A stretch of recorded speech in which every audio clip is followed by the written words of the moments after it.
అంతా అనుకున్నట్టుగా ఇక్కడ కాగల కార్యం గంధర్వులు తీర్చరుగాక తీర్చలేరు. ఎందుకంటే ఆ కార్యాన్ని తీర్చాలన్నా తీసి పారేయాలన్నా అది డిప్యూటీ సీఎం అనబడే కాటమరాయుడికే సాధ్యమవుతుంది.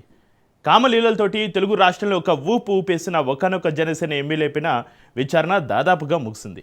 3 సభ్యుల ముందుకు వచ్చిన ఆ ఎమ్మెల్యే చెప్పాలనుకున్నది చెప్పేశారు. ఇక తేల్చాల్సింది పార్టీ అగ్రజుతే అన్నట్టుగా మీడియా ముందు 3 ముక్కల సారాంశాన్ని వక్కానించారు.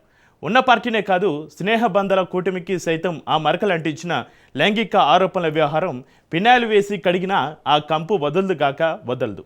అలాంటి సమస్యకు గబ్బర్ సింగ్ ఎలాంటి ముగింపు ఇస్తారనేదే యావత్ ఆంధ్ర జన సైనికులు గుండెలు బిగపట్టుకుని ఎదురు చూస్తున్న ఉత్కంఠభరిత క్షణాలు. ఇంతకీ ఎమ్మెల్యేపై చర్యలు తప్పవా?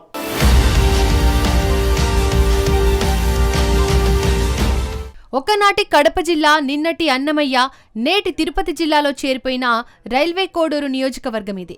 ఈ ప్రాంతానికి ప్రస్తుతం కూటమిలో భాగస్వామ్యమైన జనసేన ఎమ్మెల్యే ఆరవ శ్రీధర్ బాధ్యతలు నిర్వహిస్తున్నారు. పెళ్లి కాని యువకుడైన ఈయన యంగ్ ఎమ్మెల్యేగా అసెంబ్లీలో అడుగుపెట్టారు. అయితే ఇతనిపై తాజాగా వచ్చిన లైంగిక ఆరోపణలు కలకలం సృష్టించాయి.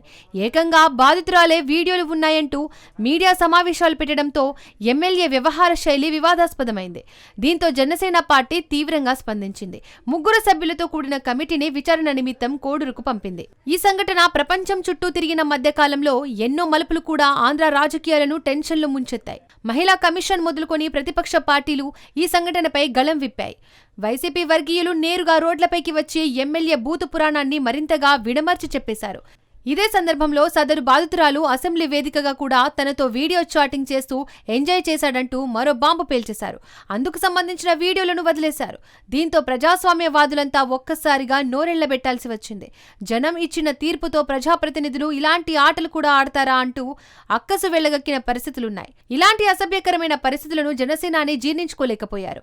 ఆ ఎమ్మెల్యే తీరుపై విచారణ నివేదికను వెంటనే సమర్పించాలంటూ కూడా ఆదేశాలు జారీ చేశారు.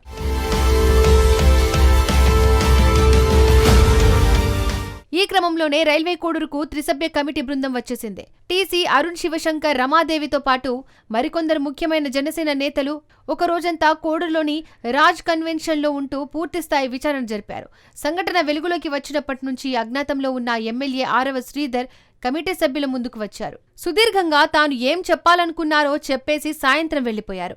ఆ తర్వాత మరోమారు కమిటీ ముందుకు వచ్చి మరిన్ని విషయాలను చెప్పినట్టుగా తెలుస్తోంది. కాగా ఇదే కమిటీ సభ్యులు మరో 40 మంది పార్టీ ప్రముఖులతో కీలకమైన సమాచారాన్ని కలెక్ట్ చేసుకున్నారు. రాత్రి పొద్దుపోయేంత వరకు కూడా విచారణ సాగించారు. మొత్తానికి జనసేన పార్టీ ఎమ్మెల్యే ఆరవ శ్రీధర్ కు వివరణ ఇచ్చుకునేందుకు 7 రోజుల సమయం గడువు ఇచ్చింది. అది కాస్త విచారణ సభ్యులతో ముగిసిపోయింది. ఇక జనసేనాని పవన్ కళ్యాణ్ కు ఆ రిపోర్ట్ చేరే అవకాశం ఉంది. విచారణ అనంతరం ఎమ్మెల్యే ఆరవ శ్రీధర్ మీడియాతో మాట్లాడారు. తాను చెప్పాల్సింది చెప్పేశాను, తగిన ఆధారాలు ఇచ్చేశాను, పార్టీ అధిష్టానం ఏ నిర్ణయం తీసుకున్నా దానికి బద్దుడై ఉంటానని కూడా తేల్చేశారు. అదే క్రమంలో 3 సభ్య కమిటీ కూడా అదే రకమైన అభిప్రాయాలను చెప్పేసింది. ఎమ్మెల్యే ఆరవ శ్రీధర్ తో పాటు మరో 40 మంది ప్రముఖ నేతల అభిప్రాయాలను తీసుకున్నామని చెప్పారు. ఈ మొత్తం నివేదికను పార్టీ అధిష్టానానికి సమర్పించనున్నట్లు వెల్లడించారు. అయితే విచారణ జరిగినంతసేపు రాజ్ కన్వెన్షన్ వద్ద ఉద్రిక్త పరిస్థితులు కొనసాగాయి. జన సైనికులు పెద్ద ఎత్తున అక్కడకు చేరుకున్నారు. వీర మహిళలు సైతం అక్కడికి చేరుకొని కమిటీ సభ్యులతో కలిసేందుకు ప్రయత్నించారు. ఈ వైనం కాసింత గందరగోళానికి దారితీసిన ఆ తర్వాత సద్దుమణిగింది. ఇలా ఒక రోజంతా రైల్వే కోడూరు పరిసరాలు ఉద్రిక్త వాతావరణంలో గడిచిపోయాయి.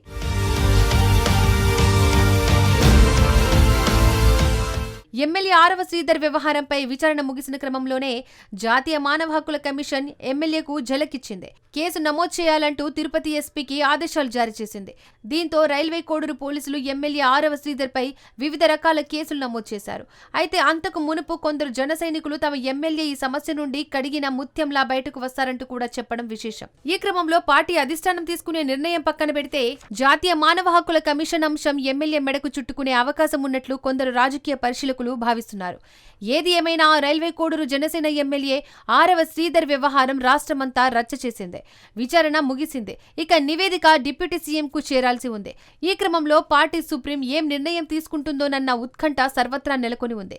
పార్టీ నిర్ణయం ఎలా ఉన్నా మానవ హక్కుల కమిషన్ కేసు నుంచి సదరు ఎమ్మెల్యే ఎలా అధిగమిస్తారన్నది మాత్రం శేష ప్రశ్న.